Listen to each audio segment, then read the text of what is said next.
આપણને શું આપી શકે, માં ભગવતીનું સ્વરૂપ શું છે એ આપણને એમાં જાણવા મળે. આ ચાલીસા વાંચતા ખાલી મિનિટ 2 થાય અને શાસ્ત્રમાં કહેવાનું છે કે તમે કોઈ પણ માં ભગવતીની બુક હોય, કોઈ પણ મંત્ર હોય, તમે 20 દિવસ સુધી સળંગ તમે વાંચો ને એટલે 21મા દિવસે એ કંઠસ્થ મોઢે થઈ જાય, પછી તમારે બુકની જરૂર ન પડે. તો માતાજીનો મહિમા છે એ ચાલીસામાંથી આપણને જાણવા મળે છે. આ માં ભગવતીની નવ સ્વરૂપની આરાધના છે. આપણી કુળદેવી છે એ જ આપણું રક્ષણ કરનારી છે. આજે આપણે ભલે અન્ય બધી જગ્યાએ દોડીએ પણ છેલ્લે આપણો હાથ પકડશે એક જ, આપણી કુળદેવી અને આપણા સુરાપુરા દાદા. એનાથી આપણે ઉજળા છે. સુરાપુરાના પરિવારની અંદરમાં આપણને અવતાર લેવાનો પ્રાપ્ત થયો ત્યારે આપણે એના વંશ થકી આપણે આગળ વધ્યા છે.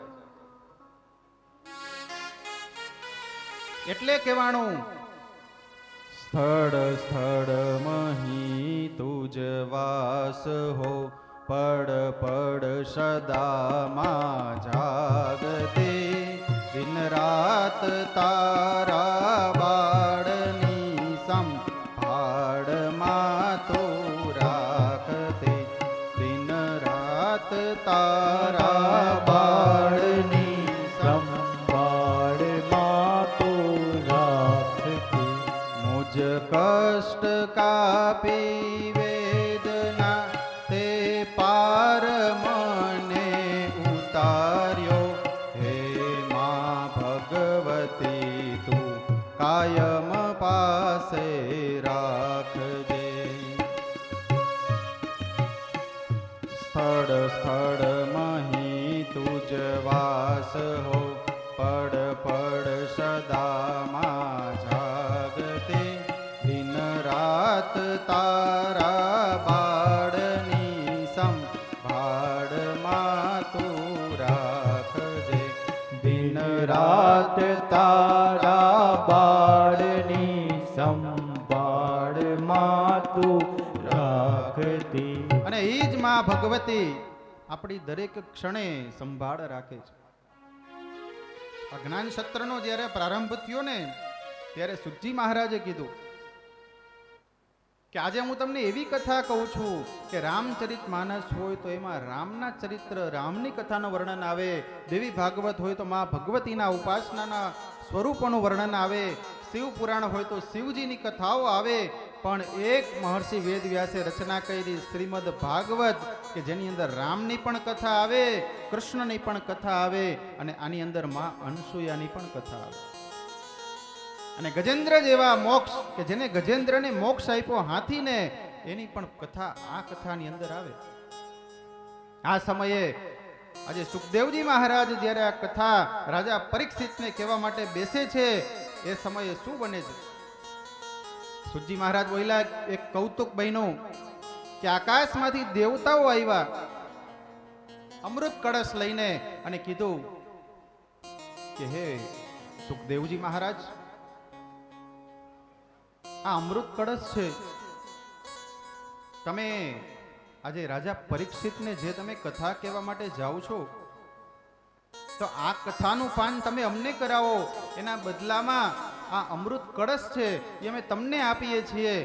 રાજા પરીક્ષિતને તમે આ આપો, આ પીસે ને તો કે અમર બની જશે. અને ત્યારે સુખદેવજી મહારાજ રાજા પરીક્ષિતને પૂછે છે કે હે રાજન, તારે તારું જીવન છે ને દિવ્ય જીવી બનાવવું છે કે દીર્ઘજીવી બનવાનું? હવે રાજા પરીક્ષિત કહે, મને તો દિવ્ય જેવી શું છે એ પણ નથી ખબર અને દીર્ઘ જેવી શું છે એની પણ નથી ખબર. બાપજી પહેલા તમે મને આ તો સમજાવો.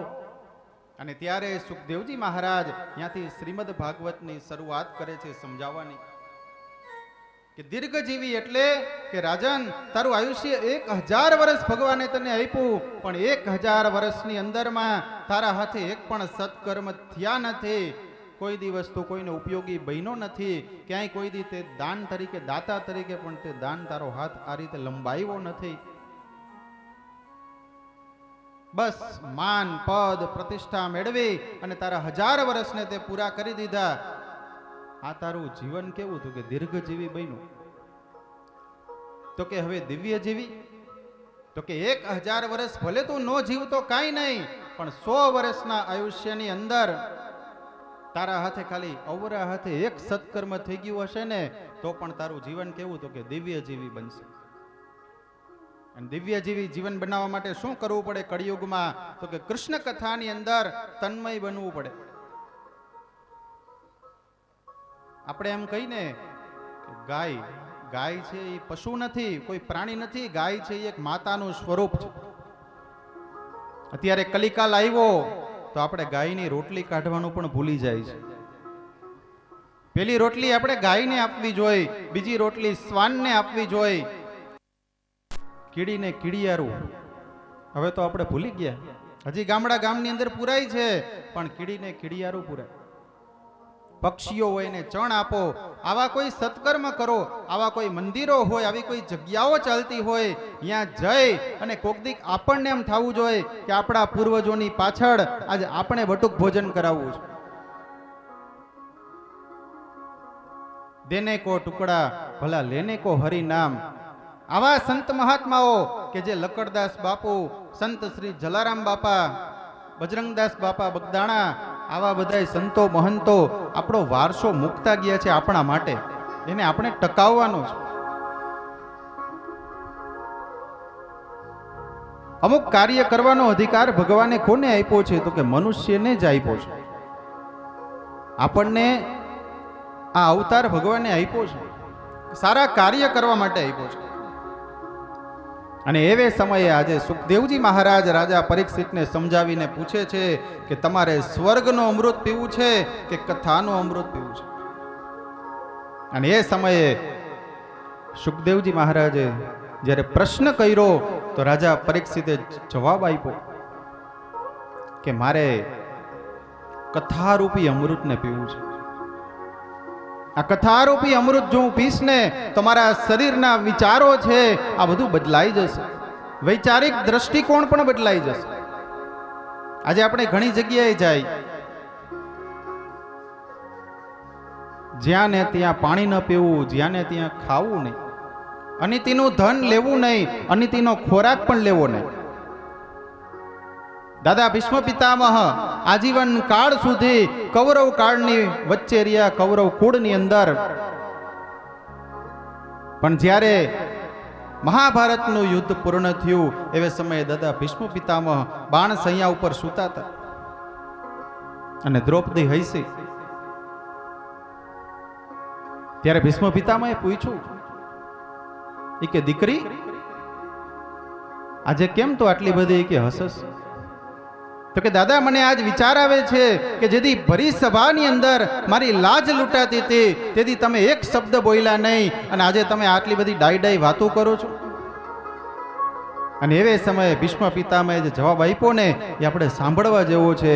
એને કીધું કે તે દિવસે હું કૌરવ કુળનું અનાજ છે ને બેટા એ મારા પેટમાં હતું, પણ આજે તારા પતિએ એક એક બાણ મારી આમાંથી અનિતિનું લોહી છે ને એને બહાર કાઢ્યું અને આમાં નીતિનું લોહી કે આજ પડ્યું છે. એટલે હવે કે બેટા આજે મેં આ વાત કરી છે. તો આનાથી આપણે શીખવા જેવું છે કે જ્યાં ને ત્યાં ન ખાવું, જ્યાં ત્યાં પીવું નહીં. કોના ઘરનો ગોરો છે એ નબળો છે, કોના ઘરનો વિચાર નબળો છે એ આપણને ક્યાં ખબર? સંકટ સમયે પ્રાણ જ્યારે સંકટમાં હોય ને ત્યારે આપણે બધી જગ્યાએ લઈ શકાય. પ્રસાદ, ભગવાનનો પ્રસાદ મળતો હોય તો એનો ક્યારેય અનાદર ન કરવો. પ્રસાદની અંદર ભગવાનના સાક્ષાત દર્શન છે. પ્રભુના સાક્ષાત દર્શન એટલે પ્રસાદ. આ સમયે રાજા પરીક્ષિતને પ્રશ્ન કર્યો ત્યારે રાજા પરીક્ષિતે કીધું કે મારે કથારૂપી અમૃતને કે પીવું છે. આ ભાગવતની કથા દેવોને પણ દુર્લભ છે કે દેવો પણ જો કદાચ આ કથા સાંભળવા આવે તો એના માટે પણ કે દુર્લભ છે. અને આજની તારીખે પણ એક હનુમાનજી મહારાજ એવા છે કે જે જ્યાં જ્યાં કથાઓ થાય છે ત્યાં હનુમાનજી મહારાજ પોતે જઈ અને પોતાનું સ્થાન લે છે. કેમ કે હનુમાનજી મહારાજને કૃષ્ણ કથા, રામ કથા ખૂબ પ્રિય છે. એટલે કહેવાય છે કે આપણે જ્યારે ક્યારે પણ કથાઓનું આયોજન કરીએ છીએ તો કથાના પંડાલની અંદર, કથાના મંડપની અંદર ભગવાન પોતે આવી અને ત્યાં બેસે છે. એટલે આપણી જગ્યાએ આવેલો કોઈ પણ પવિત્ર આત્મા ત્યાં આવે છે તો આપણે ક્યારેય કોઈ દિવસ એનું તિરસ્કાર ન કરવું, એનું અપમાન ન કરવું. હનુમાનજી મહારાજની કથા ખૂબ પ્રિય છે. આપણે ઘણીવાર એમ કહી કે એક કથા હાલતી હોય અહીંયા હનુમાનજી મહારાજ આવે, પણ 1500 કથાઓ કે 5000 કથા હાલતી હોય અહીંયા હનુમાનજી મહારાજ જાય? હા, જાય. હનુમાનજી મહારાજ કોણ છે? તો કે પવન પુત્ર છે, વાયુ પુત્ર છે. એક નહીં, દરેક જગ્યાએ હનુમાનજી મહારાજ પોતે જઈ અને રામજીની કથા શ્રવણ કરે છે, કૃષ્ણ કથા શ્રવણ કરે છે. એટલે હનુમાનજી મહારાજ મહાભારતના યુદ્ધની અંદર અર્જુનના રથની શોભા જો કોઈ બન્યું હોય તો હનુમાનજી મહારાજ પોતે હતા. એટલે કીધું તુમ રક્ષક કાહુ કો ડરના. હનુમાનજી મહારાજ જ્યારે સાથે હોય ત્યારે સંકટ કોઈ દિવસ ક્યારેય આવતો નથી. અને ગમે એવો સંકટ આવે તો હનુમાન ચાલીસા ન આવડતી હોય તોય આપણને આવડી જાય. એનામાં એટલી તાકાત છે. અષ્ટ સિદ્ધિ નવનિધિ કે દાતા, 8 પ્રકારની સિદ્ધિ અને 9 પ્રકારની નિધિ. અસબર દીન જાનકી માતા, કે માં ભગવતી જાનકી એને વરદાન આપ્યું છે. એટલે કહેવાનું હનુમાનજીની તમે જ્યારે ઉપાસના કરો છો અને એના ક્ષેત્રમાં બેસી અને જ્યારે આપણે કથા શ્રવણ કરીએ તો આપણું તો કલ્યાણ થાય, પણ આપણા પરિવારના પિતૃઓનું પણ કલ્યાણ થાય અને આપણી આવનારી પેઢી જે આવે છે એનું પણ કલ્યાણ આ કથા દ્વારા થાય છે. પૂર્વે સંકાદિક મુનિઓએ ભાગવતજી દેવર્ષિ નારદજીને કહ્યું હતું અને નારદજીએ આ શાસ્ત્રને બ્રહ્માજી પાસેથી સાંભળ્યું હતું. પણ સપ્તાહ શ્રવણનો વિધિ કોને? તો કે સનત કુમારોએ દેવર્ષિ નારદને કહ્યું હતું. હવે આ સપ્તાહ શ્રવણની જરૂરિયાત શું કામ ઊભી થઈ? તો કે એકવાર દેવર્ષિ નારદ ફરતા ફરતા બદ્રિકાશ્રમ પહોંચ્યા. ત્યાંથી વિશાલાપુરીમાં આવ્યા અને ત્યાં સનત કુમારોનું દેવર્ષિ નારદ સાથે મિલન થાય છે. પણ દેવર્ષિ નારદના મસ્તક ઉપર આજે થોડીક ઉદાસીનતા જોવા મળી. સનત કુમારો બોલ્યા કે હે દેવર્ષિ નારદ, કાયમ ભગવાનનું સ્મરણ કરનારા, ભગવાનના ગુણગાન ગાવા વાળા, આજે કેમ તમે આટલા બધા ઉદાસ છો? ત્યારે દેવર્ષિ નારદ બોલ્યા કે હે સનત કુમારો, હું તો આનંદમાં છું, મને કોઈ જાતનું દુઃખ નથી, પણ મારો દેશ કે આજે બહુ દુઃખી છે. મેં આજે એવું એક દ્રશ્ય જોયું, યમુનાના કિનારે કે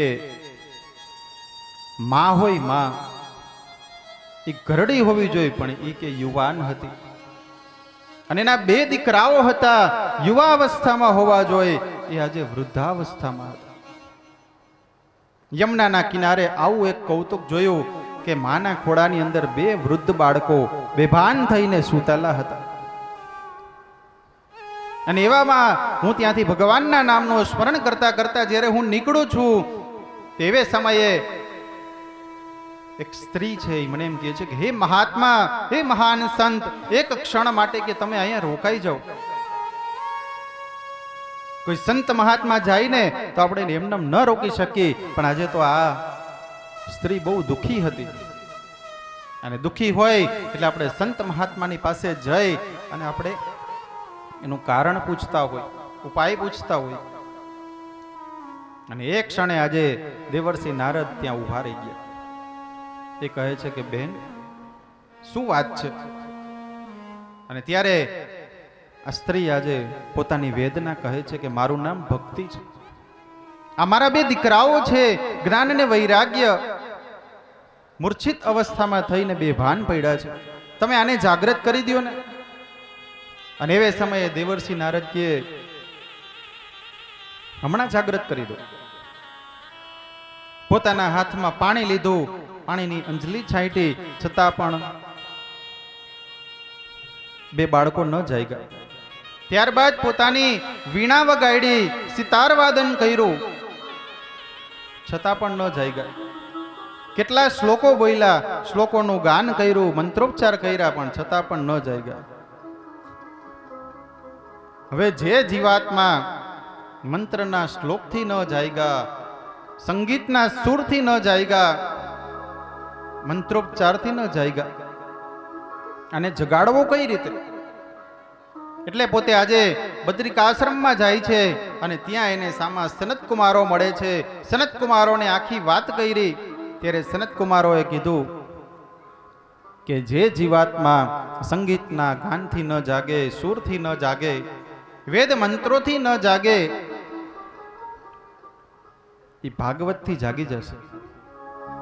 આપ એક કામ કરો, એને ગંગાના કિનારે કયો આવવાનું, અને હરિદ્વારની અંદર ગંગાના કિનારે આજે શ્રીમદ ભાગવત સપ્તાહના જ્ઞાન સત્રનો પ્રારંભ થયો. હજી તો માત્ર પેલો શ્લોક બોલાણો. એ સમયે એક કૌતુક થયું કે ભક્તિ મહારાણી પોતાના જ્ઞાન વૈરાગ્ય સાથે ત્યાં આવ્યા હતા, અને એક શ્લોકના ગાન દ્વારા જ્ઞાન અને વૈરાગ્ય બે જાગૃત થયા. અને જ્ઞાન વૈરાગ્ય જ્યારે જાગે એટલે ભક્તિ કેવી, તો કે થનગની ઉઠે. ભગવાનના કૃષ્ણના પ્રેમની અંદર તરબોળ બની જાય. અને એવે સમયે આજે ફરીથી ભક્તિ, જ્ઞાન અને વૈરાગ્ય ત્રણેય જાગૃત થયા. અને ત્યારે દેવર્ષિ નારદે કીધું કે હવે હું આને ઘરે ઘરે, જને જને, એક એક ઘરે હું જઈશ, અને જને જને એટલે કે લોકો સુધી આ ભક્તિ, જ્ઞાન અને વૈરાગ્યની જે વાતો છે હું લોકો સુધી પહોંચાડીશ. સનત કુમારોએ આમ શ્રીમદ ભાગવત સપ્તાહનો શ્રવણ મહિમા શરૂઆત કરી. આ ભાગવત છે શ્રીમદ ભાગવત. કલિકાલની અંદરમાં જીવોને મુક્તિ અપાવનારું જો કોઈ શ્રેષ્ઠ સાધન હોય તો એ છે શ્રીમદ ભાગવત. આપણે ઘણીવાર એમ કહી કે એક રોગ લાગુ પડ્યો હોય તો ડોક્ટર પાસે જઈને એમ કહી કે મને તાવ આવ્યો, તો ખાલી તાવની દવા મળે. પણ આ શ્રીમદ ભાગવત તો એવી છે કે ભવો ભવના બંધનમાંથી મુક્તિ અપાવનારી ઔષધિ, એટલે ભવ ઔષધિ છે શ્રીમદ ભાગવત. વ્યાસજીએ આ ભાગવત શાસ્ત્રની રચના કરી. ત્યારબાદ તુંગભદ્રાના કિનારે આત્મદેવ નામનો બ્રાહ્મણ પોતાની પત્ની ધુંધુલી સાથે રહેતો.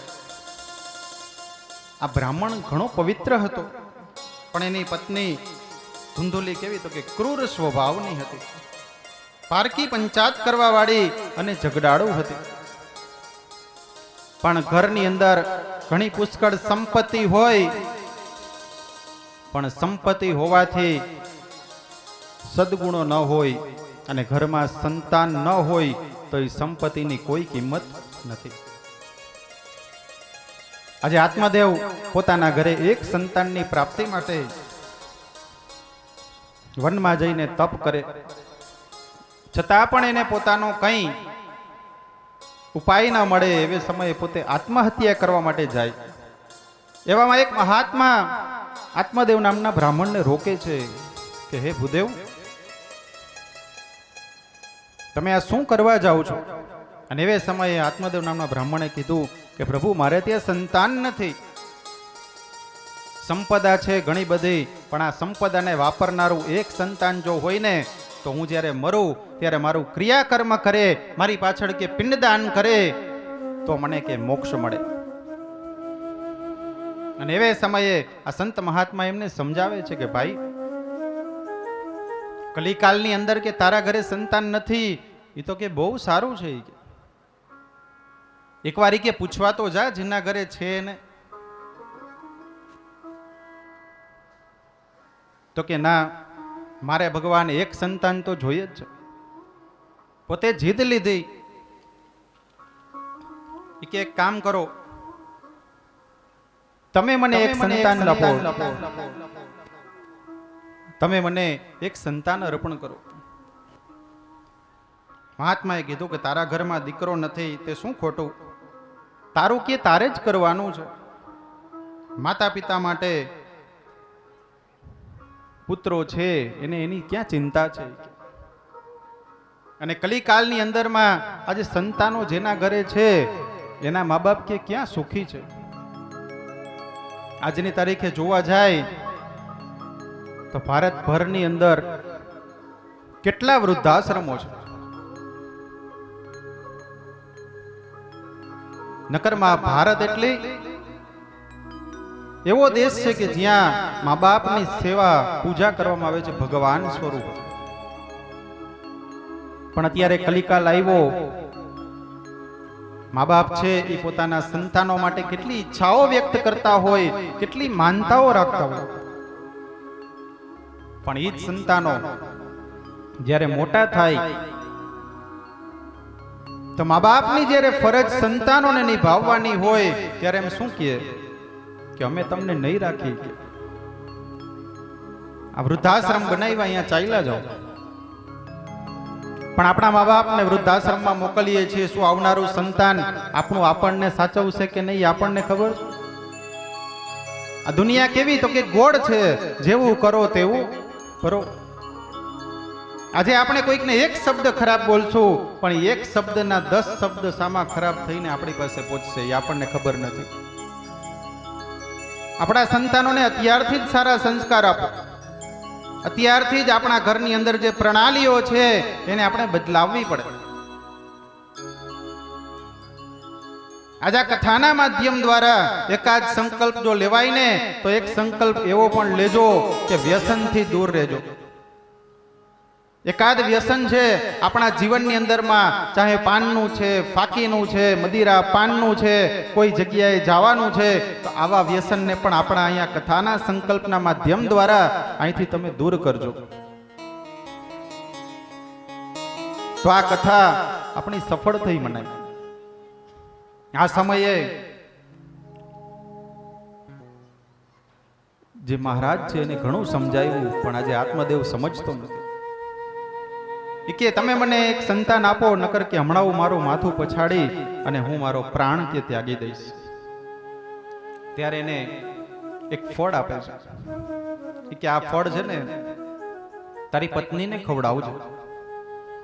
અને આજે આત્મદેવ નામનો બ્રાહ્મણ છે એ ફળ લઈ અને પોતાના ઘેર આવે છે. એવે જ સમયે ધુંધુલીની નાની બેન એને ત્યાં રોકાવા આવી હતી. ધુંધુલી એટલી સૌંદર્યવતી હતી કે એને પોતાનું સૌંદર્યતાનું અભિમાન હતું, પણ એને ગર્ભવતી નહોતું બનવું. કેમ કે જો કે હું ગર્ભવતી બનીશ તો મારે 9 મહિના સુધી બાળકનો વજન કે ઊંચકવો પડશે, આ કામ નહીં થાય, ઓલું મારું નહીં થાય, એમ વિચાર કરવાથી પોતે પોતાના વંશનો વેલો વધારતી નથી. એ સમયે આજે ઘરે આવીને આત્મદેવ નામના બ્રાહ્મણે આ ફળ આપ્યું.